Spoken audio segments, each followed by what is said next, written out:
Di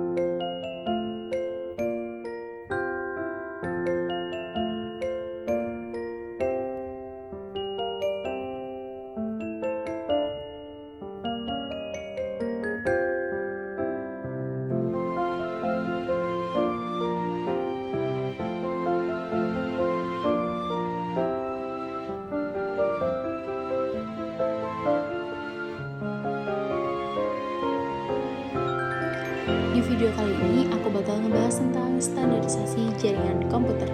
Jadi tonton terus videonya sampai akhir ya. Check it out!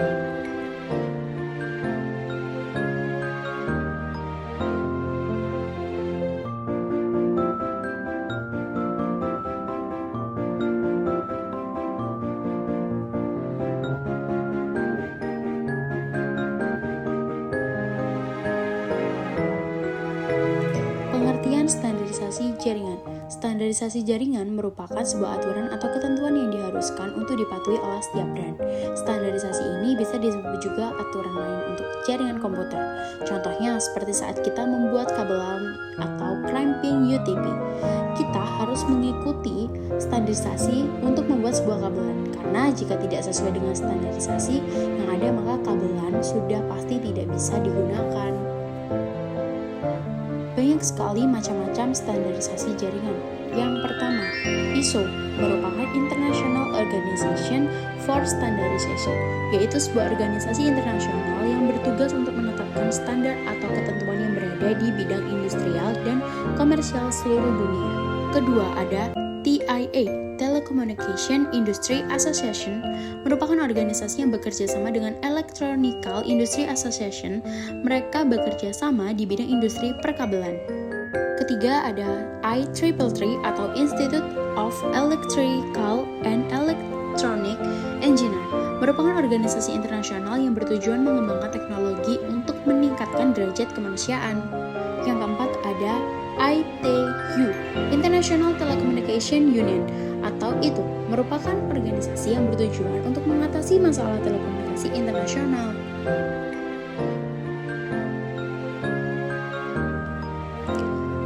Ada juga loh definisi dari standarisasi internasional.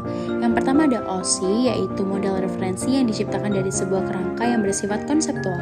TCP, standar komunikasi data yang digunakan oleh komunitas internet dalam proses tukar-menukar data dari satu komputer ke komputer lain. Yang ketiga ada UDP, salah satu jenis protokol internet yang memungkinkan sebuah perangkat lunak pada komputer bisa mengirimkan pesan ke komputer lain melalui jaringan tanpa perlu ada komunikasi awal.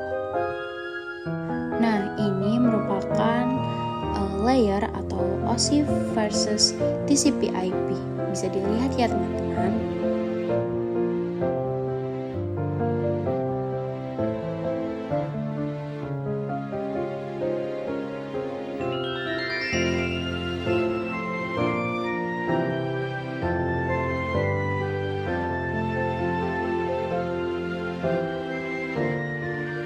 Network Access. Lapisan paling bawah dari protokol TCP/IP adalah lapisan Network Access yang mewakili dua lapisan OSI paling bawah, yaitu Physical dan Data Link.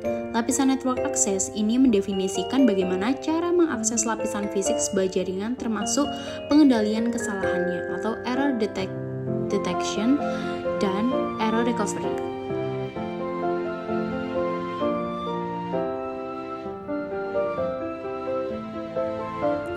Lalu ada juga internet. Lapisan internet protokol TCP/IP mewakili lapisan network pada model OSI, yaitu menangani pengiriman paket data beserta jalur pengirimnya atau routing.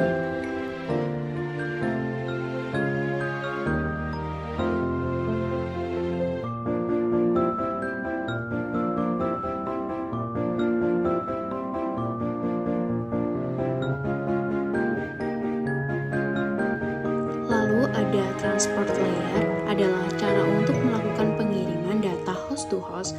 Lapisan ini menjamin bahwa informasi yang diterima pada sisi penerima adalah sama dengan informasi yang dikirimkan pada pengirim. Fungsi dari transport layer adalah membuat komunikasi antar dua host.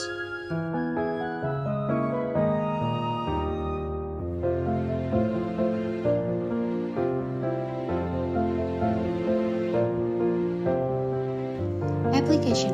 Layer ini berkaitan langsung dengan user untuk berinteraksi dengan protokol komunikasi. Lapisan ini berupa program aplikasi di mana user dapat memasukkan data yang akan dikirim melalui jaringan. Contoh nyata lapisan aplikasi misalnya browser, email, program chatting, FTP, dan lain sebagainya. Lapisan aplikasi pada protokol TCP/IP sebenarnya merupakan gabungan antara lapisan aplikasi, presentasi, dan session dari standar protokol OSI. Lalu apa sih kegunaan dari standarisasi jaringan komputer? Yang pertama, untuk dapat digunakan banyak orang, memudahkan komunikasi satu sama lain, dan memudahkan dalam melakukan pekerjaan. Jadi segitu dulu pembahasan tentang standarisasi jaringan komputer. Aku, Mita, pamit undur diri, and see you next video. Bye-bye.